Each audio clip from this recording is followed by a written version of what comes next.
You're welcome to another episode of Safety Moment with Waliola.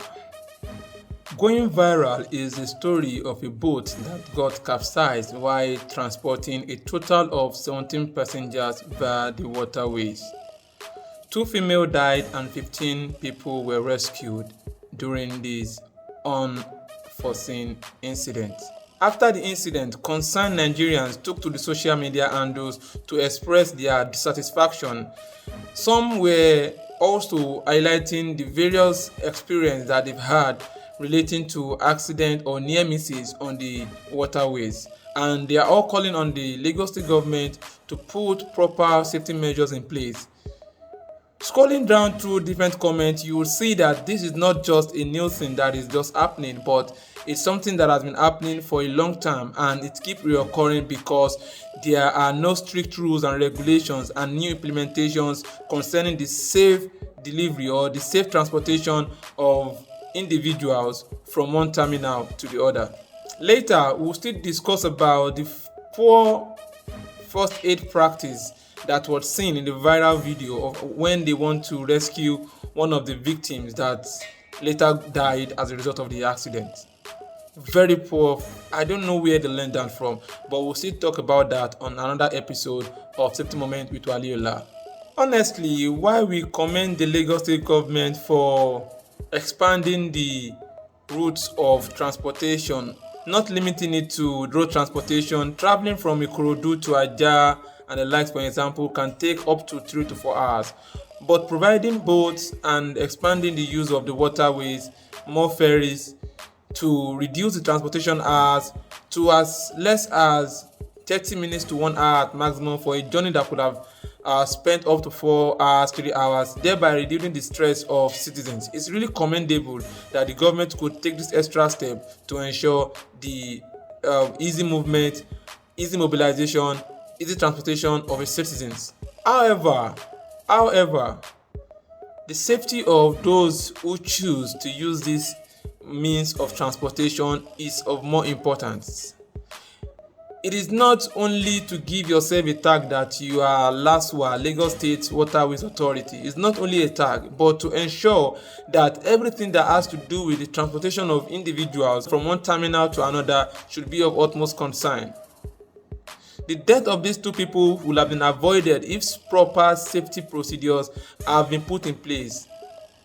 What do we understand by the safety of the individuals that choose to use these means of transportation? That is, the passengers. What are we talking about when we mean the safety of passengers? Continue to follow us as we have this important discussion. Unlike the road transport system, where our safety has been swept under the carpet, they don't care about the kind of bus that takes us around. They don't care about the kind of driver that is driving people along the road. At the garages, we've discussed about how they can ensure the safety of passengers by ensuring that there's proper inspection, especially for long distance journeys. I don't think they ever do this. But this is waterways. Because of the natural increase in the risk level in comparison to the road transport system, extra safety measures is required to be put in place.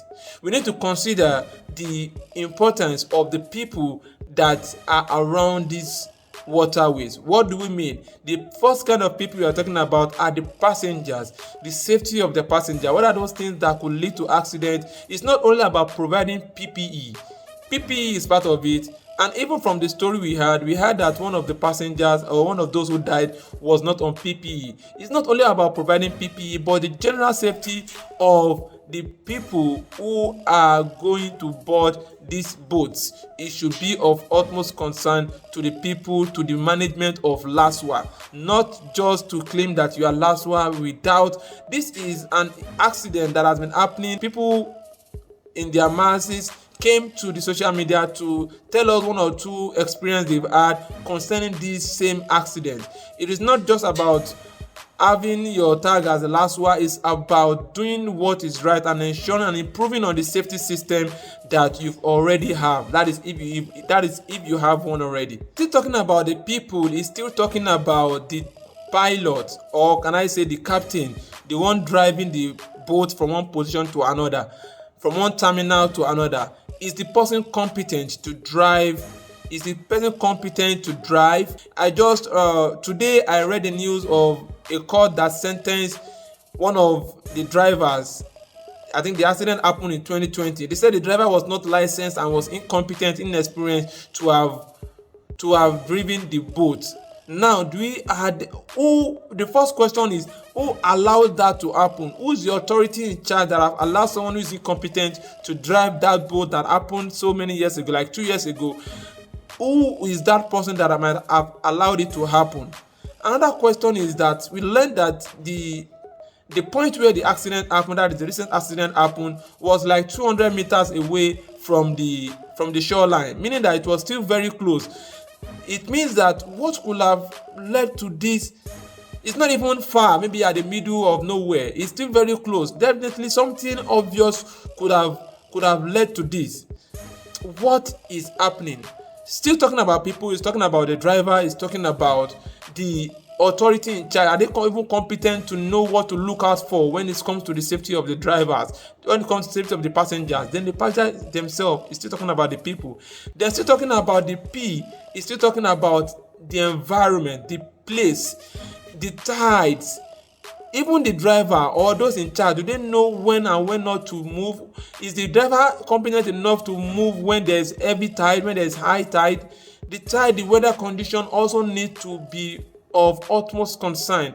Still talking about the P, is talking about the equipment itself. The equipment, are they properly inspected? The individuals that came to the social media and some spoke about engine failure, some spoke about use of jerrycan as container for fuel, that they saw that obviously.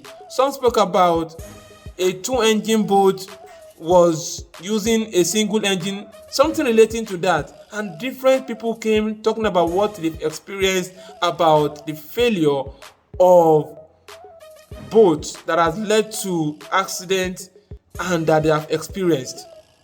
Then talking about the last P is talking about the process, the procedure.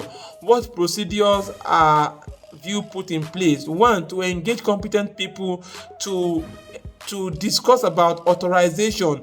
In safety, there's what we call permit to work authorization, to authorize a particular person to move at a particular point in time after highlighting all your checklist of what could lead to accident, and to ensure that each mobilization, each movement of both to and fro your terminal is safe at all time.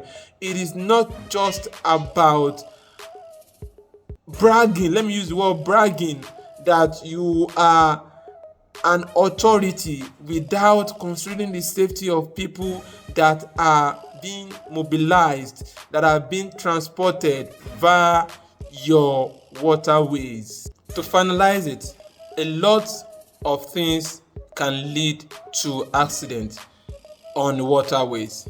Obviously, incompetence can lead to accidents. Obviously, equipment failure can lead to accidents.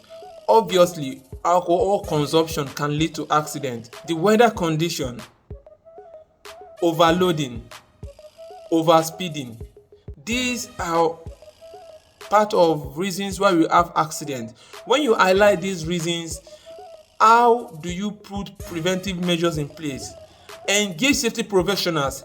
Discuss with your safety professionals. We believe that our safety professionals are very competent at their work when you give them the opportunity to do so. And if you do not have any, start engaging safety professionals at management level, at directorate level, to give insight on how to prevent this accident from happening. Remember, we say Eko ni baje o, but kó má bàa bàjẹ́, ó di ọwọ́ gbogbo wa. Let's put safety first at every point in time. Remember, this is Safety Moment with Waliola. Thank you and God bless you.